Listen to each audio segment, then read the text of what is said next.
Hi, this is John Blossom for Robin Good TV. Let's take a look at some of the stories that we're highlighting in Content Blogger recently. Dow Jones we highlighted, talking about them navigating the channel of online transition with profits in tow. This was talking about how their Wall Street Journal online edition is building readership and profits, though we think that they can extend that into gated community models much more aggressively with social media over time. But what the report also pointed out is that their Factiva business unit is struggling a little bit to contribute to the bottom line.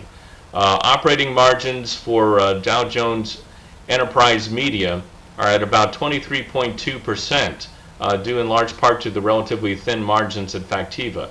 Factiva does a lot of innovative things, but in spite of some of the talk, they haven't done that much with Web 2.0 capabilities to date. By contrast, Thomson Financial has just gone out and signed a deal with Generate, a company that does web mining, and the Thomson folks are using content from Generate's capabilities to populate executive bios and private company profiles in their core business information. So here's an interesting instance where information from the open web is being used to create value in a high margin product and to extend the margins of those products.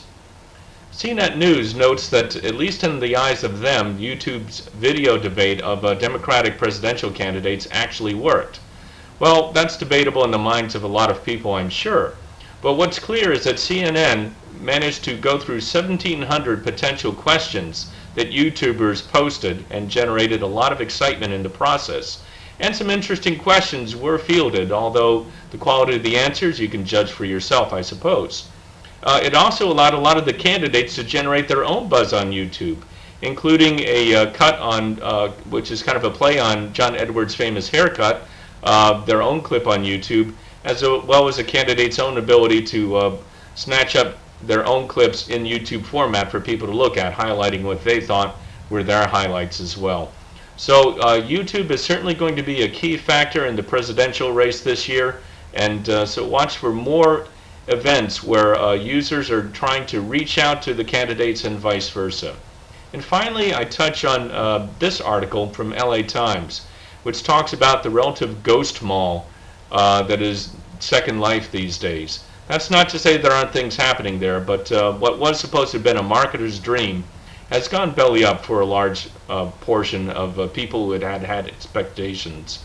So, major marketers are discovering that this is not going to be the panacea that they thought it would be. And I hate to say I told you so, but last October, we told you so. There are a lot of ways to build community online, and Second Life is a nice way to play with concepts about online community, but online communities are being formed in many different types of formats very successfully. That's it today for Robin Good TV. Have a great day.